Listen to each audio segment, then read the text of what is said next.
There's a couple of different ways to test your coils to make sure they're pulsing, and we do recommend that you test the coils maybe once a week to make sure that the coils are pulsing, either by taking a look at the little light on your coil, or if you don't have this model that has the lights on the coil, then you can use the test magnet, which is located here in the hip pocket.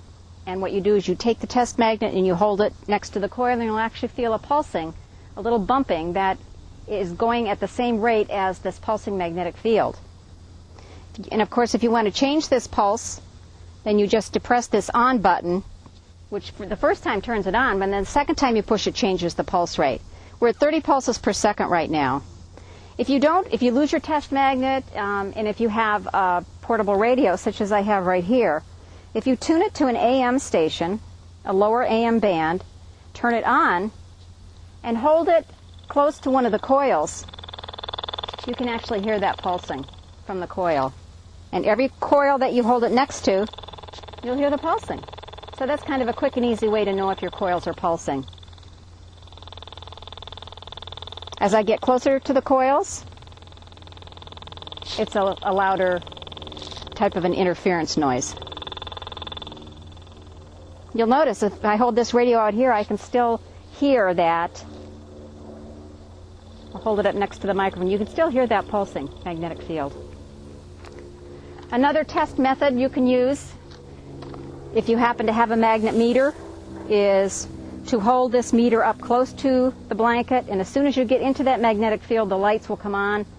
It's a little bright out here. You may not be able to see it. The light is still on, meaning it still senses that field. As I finally draw out to, my goodness, about 2 feet away, that light finally went out. So you can see that this is a very strong magnetic field that's going through the entire body of the horse.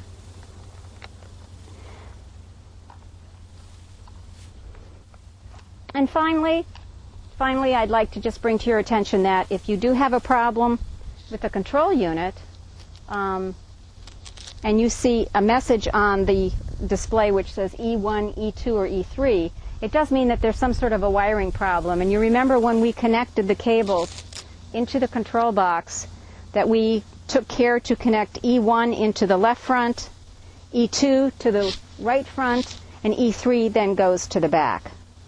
So if you have a problem in any one of those connections, what you should always do first is unplug the leg boots and the hock boots, and also go over here and take the hamstring. If it's an E3 problem, take the hamstring and the inside stifle out of the connection and see if you can just get the main portion of the blanket to work. Usually, if there are problems, it's a wiring problem that's come up with either the hock boots or the leg boots. And just by undoing it and putting it back together again kind of methodically, you'll find that you're able to take care of the problem yourself. If you can't, you can always call us on the 800 number and we'll work through it with you.